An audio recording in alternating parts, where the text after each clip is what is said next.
Let's now look at some other stories making news now. And household energy prices in the UK will rise in January, putting more financial pressure on bill payers at the coldest time of year.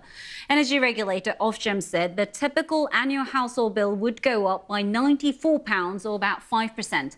It said it was the result of higher wholesale costs faced by suppliers. The car manufacturer Nissan is expected to announce on Friday that the electric versions of the Qashqai and the Juke are to be made at their Sunderland plant in northeast England. The plant currently employs around 6,000 staff to build petrol versions of the two cars as well as the electric Leaf. British families will be £1,900 poorer at the end of this parliament compared with the beginning, according to the think tank the Resolution Foundation.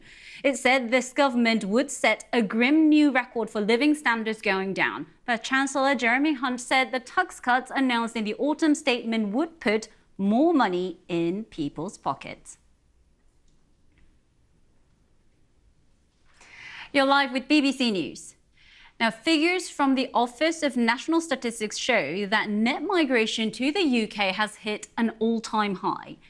The revised figure for the year to December 2022 was 745,000, and the number for the year to June 2023 is estimated to be slightly lower at 672,000. Foreign students are the biggest contributor to non-EU migration, or immigration rather, accounting for 39% of arrivals.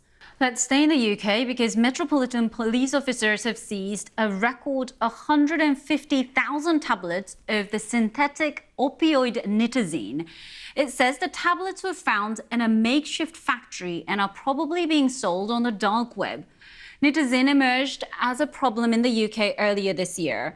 They were first developed in the 1950s as a pain-killing medication, but they were so potent and addictive that they have never been approved for medical or therapeutic use. 11 people have been charged. OK, let's take you through the morning's papers. You wouldn't have got them just yet. So, what's going on? Well, Suella leads Tory revolt on migration is the headline for the Mail there, as you can see. The Telegraph reads cabinet pressure on Sunak to slash migration as numbers hit record high, following on with the Times, their headline.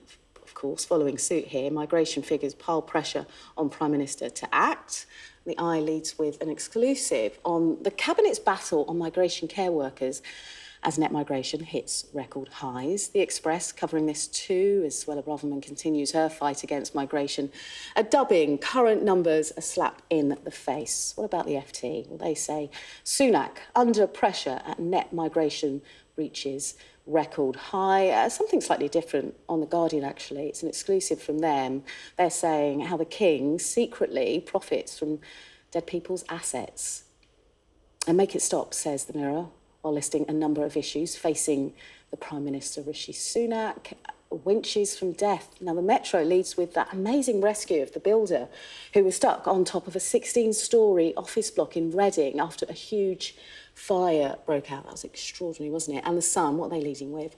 Rumours that rugby player Danny Cipriani is cozying up with his Strictly Come Dancing partner 9 days after announcing his marriage split. And if you want to see any of those front pages again or read the stories, scan the QR code on the screen.